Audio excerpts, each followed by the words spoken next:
How to calculate sling tension in 3 method. First method.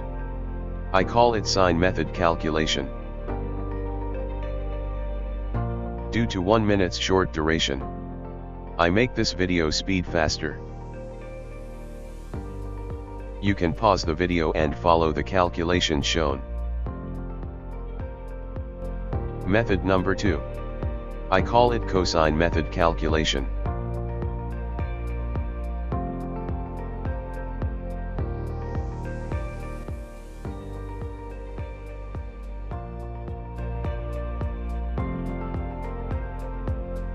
Method number 3. I call it S&H method calculation.